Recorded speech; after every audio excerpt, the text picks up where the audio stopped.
여러분은 혼자만 동떨어진 기분이 들거나 누군가가 마치 나를 억지로 반복해서 낭떠러지로 몰아넣으려 하는 듯한 느낌을 경험해 보신 적이 있나요? 그렇다면 이런 생각은 한 번이라도 해보셨을까요? 이러한 상황이 사실 천국으로부터의 초대장이라는 관점 말입니다. 어째서냐고요? 이 이야기를 한번 들어보세요. 이웃집 김씨는 오랜만에 가족들과 바닷가로 여행을 갔어요. 신나서 바닷물에서 헤엄을 치며 놀았죠. 그런데 갑자기 눈앞에 상어가 나타난 거예요. 김씨는 너무 놀란 나머지 물속에서 버둥거리다 상어와 눈이 딱 마주치고는 그대로 정신을 잃어버렸어요. 그는 다행히 구조대원과 가족들의 도움으로 무사히 구조는 되었습니다. 그러나 김씨는 숨은 쉬었지만 그 충격으로 인해 아직도 꿈속을 헤매며 정신을 차리질 못하고 있습니다. 현실에는 이렇게 사랑하는 가족과 연인, 친구들이 걱정스럽게 지켜보고 있는데도 말이에요.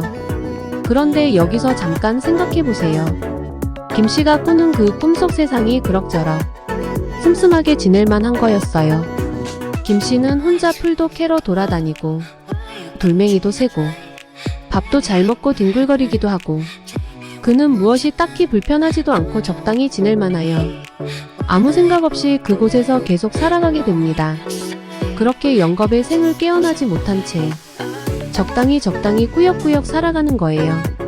하지만 가족들이 지켜보는 현실에서는 세월이 계속 흘러갑니다. 몇 달, 몇 년, 그리고 몇십 년.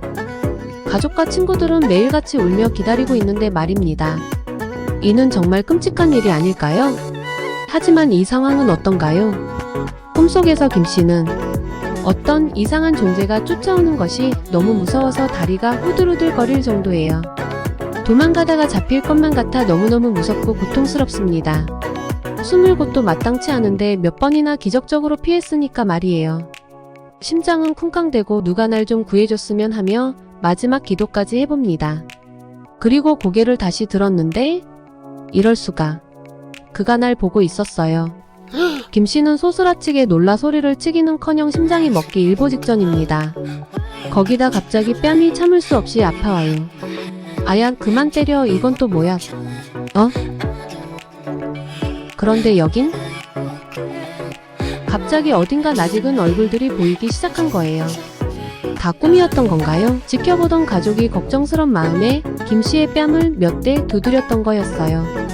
꿈에선 고통스럽고 아프기도 했지만 덕분에 깨어나 행복했던 원래의 나로 다시 돌아올 수 있었던 겁니다. 당시엔 정말 고통스러웠지만 만약 악몽을 꾸지 않았거나 가족이 날 그렇게 해서라도 깨워주지 않았다면 정말 어쩔 뻔했는지 눈물이 날 만큼이나 다행스럽고 기쁩니다. 이것은 다만 이웃집 김씨에 대한 이야기에 불과한 것이 아닙니다. 사실 우리가 처한 상황도 이와 전혀 다르지 않기 때문입니다. 우리와 연결된 상위 차원 세상에도 우리가 깨어나기만을 간절히 기다리는 영혼 가족들이 있으니까요. 이들은 우리가 길을 벗어나 헤매지 않도록 늘 우리 곁을 지키고 있는 존재들입니다. 우리는 그들과의 조건 없는 사랑에 대한 희미한 기억조차 잊은 채 이 무거운 3차원의 삶이 유일한 현실이라 믿으며 살기 위해 안간힘을 쓰고 있는 중이죠. 그런데 만일 이 현실 꿈이 김씨의 꿈처럼 그럭저럭 살아갈 만하다면 어떻게 될지 생각해보세요. 하다못해 심지어는 너무너무 행복하기까지 하다면 말이죠. 나를 영원히 꿈꾸도록 그렇게 내버려 둔다면 우리 영의 가족은 나를 사랑하긴 하는 걸까요? 여러분이 과연 이 꿈에서 깨어날 생각은 언젠간 할 수 있을까요? 내면 세계에 관심을 가지거나 이런 영상에 클릭해보는 날이 올 수는 있을까요? 오히려 현실에서 벗어나게 될까봐 떨 수는 있을지언정 절대로 현실에서 깨어날 마음 같은 것은 갖지 않을 것입니다. 여러분이 혹시 예전에도 내면에 관심을 기울인 적이 있었다면 그때는 행복했을 때였나요? 아니면 많이 힘들었을 때였나요?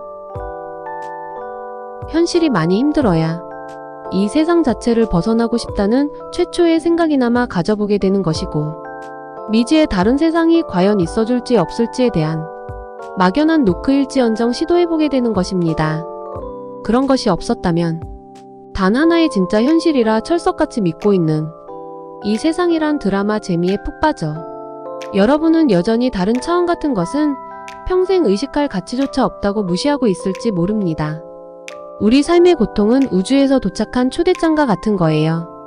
꿈에서 깨어나라는 메시지가 담긴 초대장 말입니다.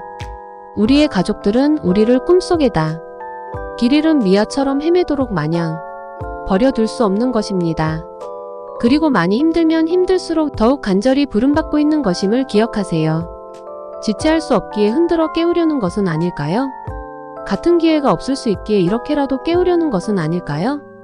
그런데도 여러분이 만약 이를 알아보지 못하면 어떻게 될까요? 여러분이라면 어떻게 하실 것 같은가요? 가족들이 당신을 포기하고 메시지를 거두어 갈까요? 이렇게 고통은 우연히 찾아오는 것이 아닙니다. 때로는 내가 계획했던 카르마 청소의 과업을 마칠 수 있도록, 때로는 계획했던 시간에 맞춰 깨어나야 하기에, 때로는 고치를 벗고 자유로운 나비로 태어나야 하므로, 이렇게 고통은 다양한 필연적인 이유로 찾아오는 것입니다. 이를 견뎌낸 다음 역은 행복이기에 가장 행복에 다가간 사람이기도 한 것입니다.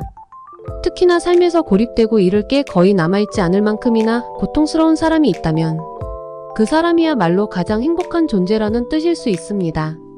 왜냐하면 진정한 행복으로 향하기 위해서는 살아있는 육체를 지닌 채 모든 집착과 마음의 짐을 내려놓고 에고로서는 완전히 죽어야만 가능해지는 것이기 때문입니다.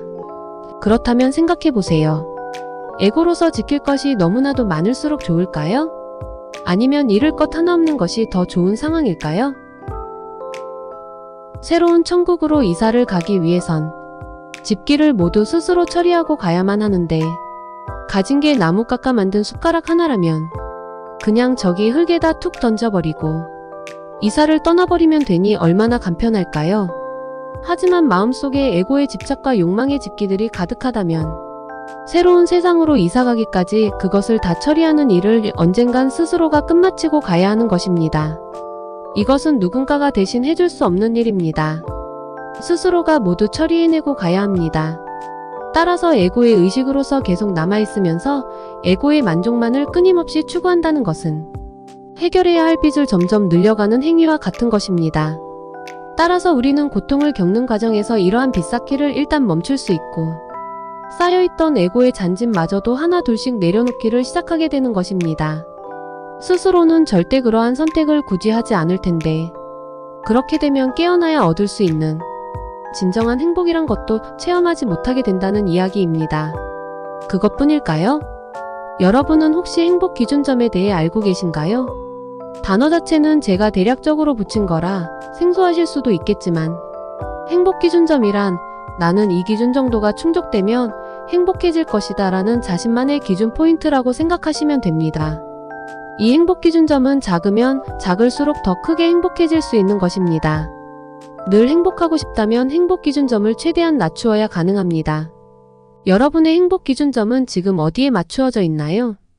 바로 테스트해 보실까요? 마음속에 작은 기쁨을 스스로 만들어낼 수 있다면 나는 행복할 수 있을 것이다. 내가 존재할 수 있다면 나는 행복할 수 있을 것이다. 이 정도 기준까지 행복 기준점을 낮출 수 있는 사람이라면 그야말로 최상의 행복 조건을 갖춘 존재라 할 수 있습니다. 이 사람은 내가 존재할 수 있다는 것만으로도 행복한 상태인데, 누가 지나가다가 작은 들꽃 한 송이라도 건넨다면 어떨까요? 아마 감격해서 기절할지도 몰라요. 하지만 세상에서 가장 크게 성공한 CEO가 된다면 나는 행복할 수 있을 것이다. 세상에서 10위 안에 드는 큰 부자가 된다면 나는 행복할 수 있을 것이다. 이 정도의 행복 기준점을 설정해 놓은 사람이 있다면 이 사람의 마음은 곧잘 나락으로 치닫기가 매우 쉬울 것입니다. 만약 그가 한국에서 10위에 든 부자라는 어마어마한 성공을 거두었을지라도 그는 큰 행복감을 느끼지 못하고 늘 열등감을 느끼며 살게 될 거예요. 하지만 여기서 반드시 주의해야 해요. 행복 기준점을 낮추는 것과 물질 세상을 등질하는 것과는 큰 차이가 있으니까요. DC라는 사람의 행복 기준점이 내가 존재할 수 있다면 나는 행복할 것이다에 맞추어져 있다고 해서 DC는 방구석에서 뒹굴며 평생 존재만 해야 한다는 뜻은 아니라는 의미예요. DC는 행복감을 느끼기 쉽기에 당연히 평소 평균 진동을 높게 유지하기가 쉬워요. DC는 이렇게 진동 높은 수신기가 된 상태에서 상위자와의 원활한 연결로 인해 이전보다 더 자유롭게 꿈을 구현해낼 수 있게 되는 것입니다. D씨 역시 상의자로부터의 호기심과 두근거림 등의 느낌에 따라 세계에서 10위 안에 드는 부자를 충분히 구현할 수 있는 것입니다. 하지만 D씨의 행복 기준점이 세계 10위 부자에 맞춰져 있지는 않습니다. 즉, D씨는 부자가 안 되어도 행복할 수 있다는 뜻이에요. 늘 행복하긴 하지만 부자가 되는 체험이 재미있어 보이고 적성에 맞는다 느껴진다면 부자가 되어보는 체험에도 도전할 수 있는 상태인 것입니다. 하지만 D씨는 부자가 되는데 실패했다고 해서 불행해지지는 않는 사람인 것이죠. 외부 상황에 따라 이리저리 감정이 불안정하게 요동치지도 않을 테고 말입니다. 우리가 지향해야 할 것은 바로 이러한 행복 기준점이 낮아 늘 진동수를 높게 유지할 수 있는 상태인 것입니다. 그런데 이렇게 행복 기준점을 낮추는 것 역시 앞서 말한 잃을 것이 없을 만큼 고통스러운 사람이야말로 누구보다 쉬울 것이라는 것은 당연한 말이겠죠. 이러한 것은 만약 에고의 행복감에 깊이 취해 있다면 너무나도 요원하고 멀게 느껴질 수 있는 일일 수도 있습니다. 행복 기준점을 낮추기는커녕 에고의 요구에 맞춰 점점 행복 기준점을 높여가며 더 큰 빚만을 늘려가게 될 수도 있습니다.